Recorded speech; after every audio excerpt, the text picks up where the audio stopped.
Family card দেব, আমরা ক্ষমতায় গেলে 25 কোটি বৃক্ষরোপণ করব, আমরা ক্ষমতায় গেলে আমরা ইমাম মুয়াজ্জিনদেরকে সরকারি ভাতার মধ্যে আমরা আনবো, আমরা স্বাস্থ্য বীমা চালু করব, আমরা অবৈতনিক শিক্ষা ব্যবস্থা চালু করব। আমাদের এই কথার সাথে ধর্মের কোনো কথা নাই। ধর্ম যার যার ধর্ম আমরা পালন করব। আমরা মুসলমান, আমরা রোজা রাখি, আমরা নামাজ পড়ি, আমরা যারা সামর্থ্যবান আমরা হজ পালন করি, আমরা যাকাত প্রদান করি, আল্লাহর সন্তুষ্টির জন্য আমরা আল্লাহর কাছে প্রার্থনা করি।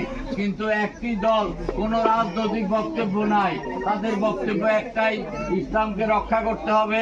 ইসলামকে রক্ষা করতে হলে তাদের প্রতীকে ভোট দিতে হবে এবং তাদেরকে প্রতীকে ভোট দিলে, তাদের মার্কায় ভোট দিলে আপনারা বেহেশতে যাবেন। বিশ্বাস করেন মা বোনেরা, বিশ্বাস করেন চাচা চাচি এবং আমার জেঠিরা, ধর্মের সাথে মার্কার সাথে বেহেশতের কোনো সম্পর্ক নাই। বেহেশত দোজখ নির্ধারণ করবেন আল্লাহ তাআলা।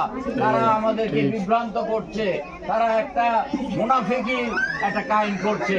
এই মুনাফিকি কথাবার্তা বলে তারা আমাদের যে মা বোনরা একটু সহজ সরল, তাদেরকে আল্লাহ খোদার কথা বলে তাদের সন্তানের মাথায় হাত দিয়ে শপথ করাচ্ছে যে আপনারা অমুক মার্কায় ভোট দেবেন। আপনারা এই ধরনের কোনো বিভ্রান্ত হবেন না। অতীতে রামগঞ্জের মানুষ ধানের শীষে 2 হাত উজাড় করে ভোট দিয়েছে, আগামী দিনও আপনারা 2 হাত উজাড় করে আপনারা ভোট দেবেন। আপনাদের যদি আপনারা মনে করেন যে আমি প্রার্থী হিসাবে আমাকে একটা ভোট দেওয়া